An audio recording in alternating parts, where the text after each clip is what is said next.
Hey, what's going on? Welcome to Strange Talk with Doc. I am your host, Doc, and I want to talk about a couple of things. But before we start, I am pretty much a big fan of YouTube podcasters and vloggers from around the world. I do listen to other people, I do watch videos from other podcasters and vloggers. But what I'm not understanding is the begging of money. People have over 100,000 subscribers. They get millions of viewers.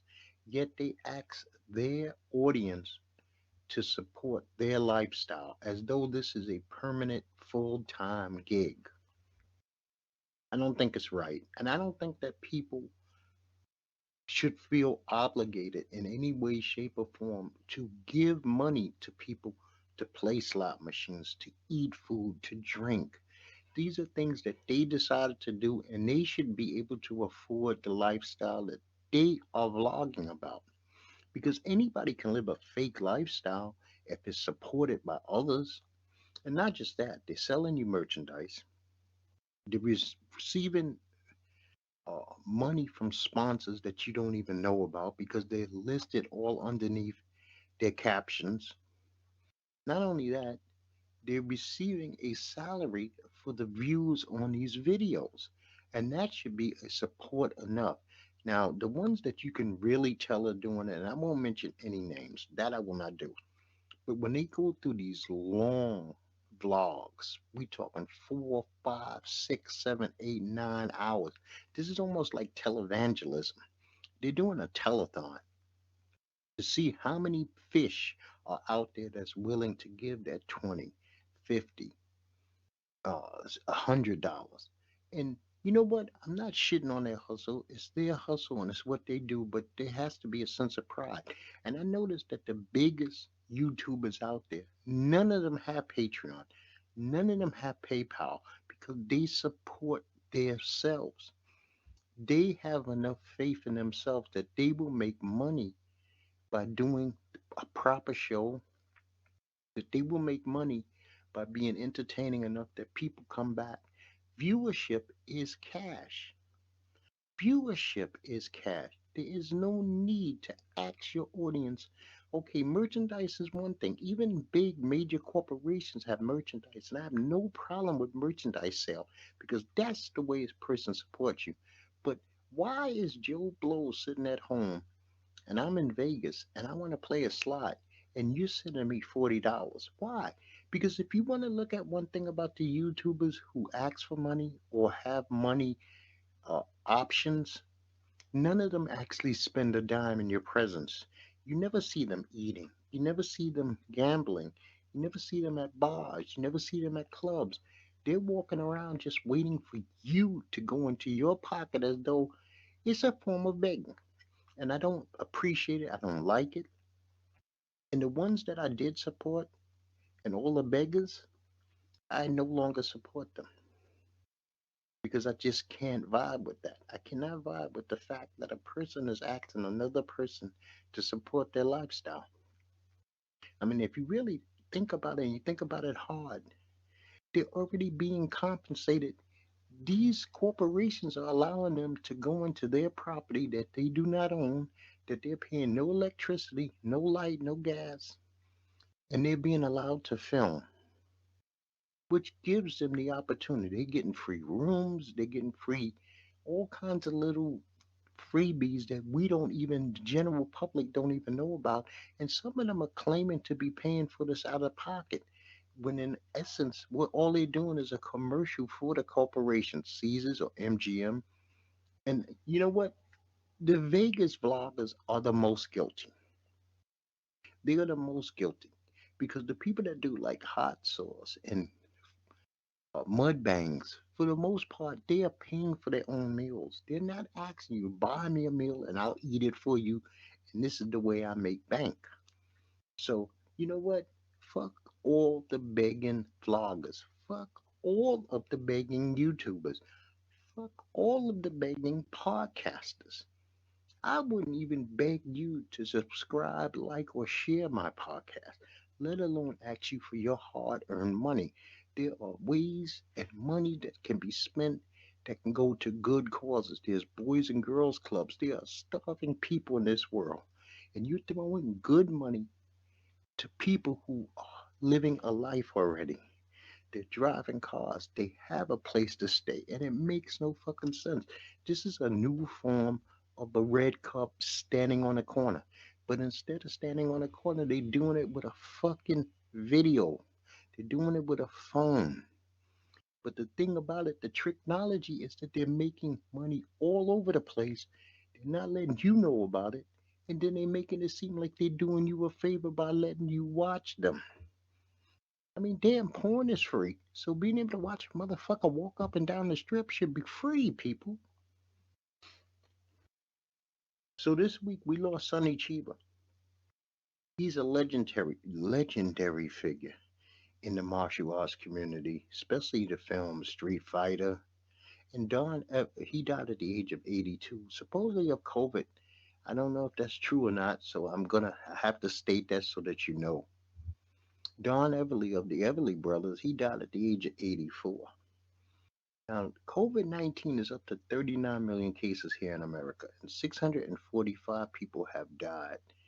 They say that 361 million doses, at least one shot, have been administered. Worldwide, we're up to 212. Let me repeat that again, 212 million cases and counting, 4.5 million deaths. People are still moaning and groaning about this. The Delta variant is kicking our ass. I state that every weekend, and until it's not true, I will continue to say it. The FDA tomorrow is supposed to approve the COVID 19 vaccine from Pfizer. Now, when the FDA approves this COVID vaccine, it will now become under the mandatory guidelines of a vaccine, uh, tetanus, polio, flu, pneumonia. So nobody can now fight and say that you're trying to get me to take a unapproved drug. This will now be an FDA approved drug here in America. Now, the country that you're listening from, I do not know the rules there. But once it becomes FDA approved, it goes into the lexicon of vaccines that are mandatory to be taken, and that includes military, hospital workers, and anybody that's required by their job or an employment agent to work. They will now have no more arguments against it. So R. Kelly is finally going on trial in New York. It actually started Wednesday. I'm not going to keep up with this trial because it's going to be a lot of salacious stuff. I don't want to hear about young girls being molested. I don't want to hear about young boys being abused by a sexual predator who was allowed to get away with this for a quarter of a decade, even though we had heard about this stuff all the way in the early 90s. When he beat that original trial, even though there was video evidence to prove it was him, he should have counted his lucky stars. He should have changed his ways. He should have righted his wrongs. But sexual predators cannot be fixed. They are a broken toy that cannot be fixed, and there's nothing that we could do about it other than locking them away. And being locked away with a freedom date just means that they are dreaming of that date to come out and offend again. So I wish R. Kelly no luck. I wish him that he has to eat and live with the shitstorm that he's created for the rest of his days on earth. And I cannot see it being peaceful. I cannot see his mind being a peaceful place. And this is a man who blessed us with some beautiful work. As an artist, he was a supreme artist, super talent. Uh, Everybody who's ever heard I Think I Can Fly, I mean, that song has to touch some kind of chord with you. So that's how special he is. He touched the chord with hundreds of millions of people just through his words and his talent. But now he's going to be remembered as this other thing. We Biden said he's going to recommend through the CDC that all Americans get a booster shot after the second dose. Well, not Biden himself, but the Biden administration, which is the CDC, Fauci, Walensky. So that means after your second shot. 8 months later, you should now go out and get a booster shot.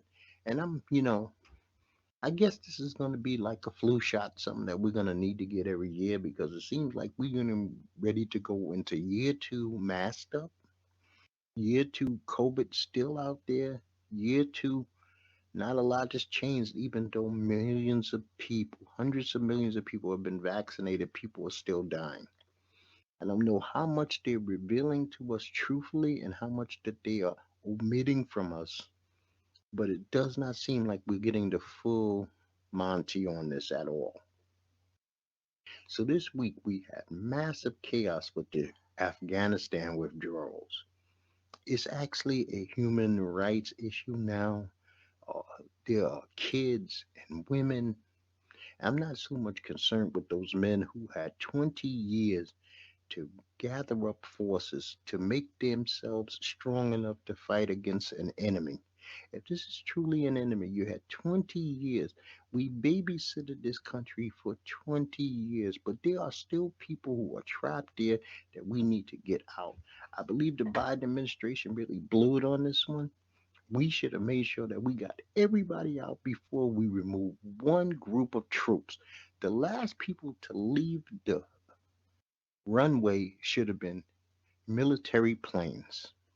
Everybody that needed to be evacuated should have been evacuated. So this is a bad move by the Trump administration. It's a bad move by the Biden administration, and I hope that we don't lose not one life over there because of this, because that will be on their heads. So I've been watching a lot of good television this week. I watched Hell's Kitchen. It was pretty good. I watched the history of the sitcom. Well, actually, I have not watched the history of the sitcom this week. I'm looking forward to the next episode. I don't even know what it's going to deal with. Last week dealt with moving on up, meaning as people progressed in life, how sitcoms also showed that progression in finances, uh, value of life, neighborhoods that families lived in became better, etc., etc. The Ultimate Fighter, for all intents and purposes, their finale, other than the fight to win the championship, has ended. Uh, Tyshawn Gore was fantastic. I thought he was going to look fantastic, but unfortunately, he's been injured, so he cannot fight in the finale. I'm very sad, but I'm also happy that Dana said that as soon as he gets healthy, he will give him a shot in the UFC, which I think this young man has earned. He's everybody in that house. I tip my hat to. They were adult. They didn't drink. They didn't fight. They didn't get in trouble. They didn't bother each other for the most part. They handled their business like young professionals. Dana should be proud, their family should be proud, and they should be proud of themselves. I watched The Dark Side of the 90s, and it dealt with Baywatch and how sex on TV sold. I didn't know that Baywatch was even such a successful show as they claimed it was. I never really watched Baywatch. I'm a male, red blooded American male, but it wasn't for me. I didn't have any desire to see David Hasselhoff on a beach with a bunch of chicks. It just didn't make sense. I had other things to do, but I didn't know that the show was that popular. American Horror Stories. They went back to the murder house for the fourth time in one season. I mean, they're obsessed with what goes on in that murder house. It's not American Murder House, it's American Horror Stories. Did I think it was an all right episode? Yes, they blended in like video gaming with what was going on in American Murder House. I mean, is the American Horror Stories as good as American Horror Story? No. The regular series blows this one away, but it was all right. The Godfather of Harlem dealt with this dude, Captain Omar, who seems to be putting some kind of subliminal pressure on the Malcolm X character. Um, we could tell that it's getting towards the end for Malcolm. I don't know how the show is going to deal with him. I mean, if they're going to allow his character to be assassinated as he was in real life, timely, or they plan on keeping this character to the end of the show and just make this a slow burn. I really don't know. SmackDown and Raw were both outstanding this week. leading up to SummerSlam. And SummerSlam was last night. There was some good things about SummerSlam, and there was some really bad things about SummerSlam. What they did to Bianca Belair made no sense. Becky Lynch is an accomplished wrestler. She's a crowd favorite. She puts asses 18 inches apart, so she's a draw. But to have the EST, somebody that you described as the EST, be beaten in like 30 seconds with two moves, a punch and then a drop, made no sense. And I don't even know what's the story with Sasha Banks. Was she injured? I mean, is she sick? Is she unhappy? Why was she not there? She didn't show up on SmackDown, so we knew something was wrong, but we had no clue that she wouldn't be a part of SummerSlam. Um, Damian Priest looked good. He won. Seth Rollins and Edge was fantastic. I don't like the fact that they milking this Goldberg thing by giving him an injury and putting his son in the storyline so that they could possibly go over to Abu Dhabi and have another match. Goldberg is fried. Leave that alone. Brock Lesnar reappeared to challenge, I guess, Roman Reigns. So that's something that you could slow burn all the way to maybe to WrestleMania. So that was a good idea. There was, like I said, good things and bad things. I see that they're going to break up the Mysterios. I can see that happening. And I really don't like the fact of the father son thing. Even though they've done that with Vince himself and they've done that with other people in wrestling, I hope that this is not where it goes. I hope that they can figure out a way that they can work this out and the father and son stay a pair. We have enough shit going on in society. We don't need wrestling imitating real life to that degree. Omos and AJ Styles lost their belts to RK Bro. I don't know how long that's going to last. And Charlotte Flair is once again the female WWE champion. We know that they're going to have her break her father's record and all records in wrestling, where she's going to be the most decorated female wrestler of all times. Now, the thing is, are they going to allow her to keep this belt for longer than 5 seconds as they've been doing? She's been winning it. 2 seconds later, she loses, so she can win it again. But now that she's the champ, and I believe she's broke the record, I think they can let her run with it for a while because Charlotte is the best female wrestler of all time. I will say that without a shadow of a doubt, she's the best. She does daredevil stuff. Uh, Everything about her looks polished and good, and she's not a kid. She's of a certain age where this is like now is her time to have this long run. I also watched a documentary called Malice at the Palace. You remember the Malice at the Palace, Steven Jackson, Jermaine O'Neal, Ron Artest, when the Pistons got into that brawl with the Indiana Pacers. Well, this was a documentary that went back and talked about some of this stuff. This was featured on Netflix. It was very, very entertaining. I enjoyed it a lot. The Walking Dead returned, and it had a great ending with Negan leaving Maggie hanging, literally leaving Maggie hanging. So that was nice. M- Maggie has been riding Negan since she got back. We understand why there's a hate there. We understand that, and it's acceptable.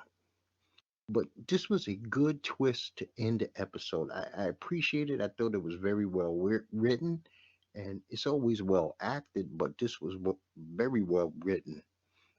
So I really enjoyed it. And come to think about it, I guess subliminally, I watched CM Punk Best in the World DVD from WWE from years ago, and that was a great DVD. And he did premiere this week with AEW. He tried to do a pipe bomb thing. I really didn't buy into the pipe bomb thing. We've seen that. We've been there. That was 7 years ago. Did he explain anything else? No. He said he will down the line because he has plenty of time to do it and he's not going anywhere. I don't know what he has left in his tank. I don't know. It doesn't seem from the way the crowd reacted that his shenanigans in the UFC have hurt him at all. So they're still going to buy into him being a great wrestler, but I don't know what he's got. And we have to see. CM Punk always looked old when he was young, so he was one of those cats that you don't expect a lot of athleticism from, but he's athletic. Um, is he a great athlete? No. Does he get his point across? Yes. But if his point is always going to be anti-establishment, punk rock, straight edge, shooter, pipe bomb guy, we've been there, done that. You gotta create a new kind of character within that character. There has to be different layers to this man. And we'll see what happens. So the Falcons say that they are the first team in the NFL to reach 100% COVID-19 vaccine rate among their players. I believe the Saints then also made the same claim, and the new Las Vegas Raiders. Las Vegas, matter of fact, the Las Vegas Raiders and the Saints are going to be requiring proof of vaccine for fans to attend the game. Now, I thought about this. Maybe you don't want to walk around with your card, but I think that you should at least take a picture of your card. Have it on your cell phone, your tablet. This way you can present this at any drop of a hat, any location that you may go. This way, it would prove. I mean, you can do that. You control it. Don't post it on social media. There's too much of your information, your name, your birth date is listed on those COVID vaccine cards. But if somebody in authority asks you to present it, you can do it without having this thing in your wallet. You want to safeguard it at home because I don't even know where you get copies of it. So my advice, and I took the same advice, as I just took a picture of it. You know, Sha'Carri Richardson ran yesterday in a Prefontaine Classic, and she got her ass smoked. She came in ninth place out of nine females. I mean, I did not expect this. I thought that she was going to at least bump into one of those top three spots. But once again, this proved the Olympics was right because Jamaica took first, second, and third place. And Elaine Thomas Haran is a beast. And I mean that in the most loving and positive manner. This woman is at the top of her craft. She is the fastest woman on the planet. She's gold medalist at the 100. She's gold medalist at the 200. She won the Prefontaine in her new record time of 10.54 seconds. I mean, she made it look easy. She made it look easy in Tokyo. She made it look easy yesterday in Oregon. I mean, she's just phenomenal. I tip my hat to her. Jamaica's got a hell of a track team, and it seems like America can't do anything to bump that. The Northern Trust Golf Tournament, which is the next to last, BMW Golf Tournament next week is going to be the last. And like I said, I get a chance to bet on that. I hopefully can make some good money betting on that BMW tournament. But because of Hurricane Henry, New York City and New York, Boston area, they had to delay the tournament from finishing. Usually, all golf tournaments finish on Sunday. This one's going to be the final day. Day four will be played on Monday, which to me is kind of good because it gives me something to watch during the day. And right now, John Rahm is doing good. Tony Finau's doing good. Justin Thomas, who's my favorite player, he's in the running. And there's this young man named Smith. I'm not very familiar with Smith or English. He's in first, tied with Rom. So we're going to see how that plays out. The UFC had a fight card, the Kevin Gastelum versus Jared Cannonier. Clay Guida versus Marco Madsen card. This was a freebie on ESPN, so if you haven't got a chance to watch it, you can watch it. There was some great knockouts. I know that for a fact. There was some nice, good, long fights. There was some good submissions. I mean, it was a standard good card. Was it great? No. This is one of those cards coming out of the Apex Center. Matter of fact, next week there should be another one, but I believe they're out of town. So I just want you to reevaluate if you get a chance. If you set up a vlog, if you set up a podcast, if you set up a YouTube channel, if you feel comfortable in your heart and soul asking your constituents, your fans, to finance your lifestyle, then shame on you. But if that's what you can live with, you can go to sleep at night and say everything that you got is through the kindness of others and no hard work of your own, then you know what? God bless you. But I can't be that. I could never be that person. I will not be that person. God has blessed me enough where I do not have to stand on a corner and beg another human being to support my lifestyle. And so I say boo to you. I say shame on you. And you should stop it. You should reevaluate your channel right now. If you making money, I'm not talking about the person who's got 5, 10, 20, 50 subscribers, but these people who got 60, 70, 80, 90, over 100,000 subscribers, and you are still axing and you getting millions of views, you should be ashamed of your fucking self. Really, you can't buy your own water. You can't pay for your own fucking rooms. You can't. I mean, what are you doing? I mean, are you the modern day dope fiend? I mean, and this is the way that your hustle is going to be. You're whoring yourself because this one young guy, and he's a pretty good vlogger. I've actually told him that I enjoyed him, but he's playing the whole full game. He is a thick woman, so he makes sure she never wears full clothing.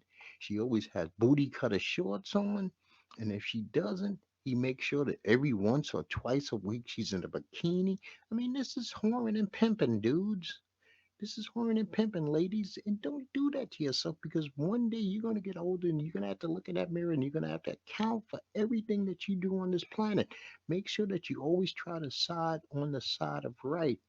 Never, never, ever co-sign wrong because it will come back and bite you in the ass. Well, this has been Strange Talk with Doc. I appreciate you listening in. If you like the show, give me a thumbs up. If you don't like the show, let me know. That's fine. Either way, I just like to hear from you. And I'm going to tell you, like I tell you each and every time, people, peace to you and peace to yours. And I will see you again on September the 6th, okay? September the 6th. Peace out.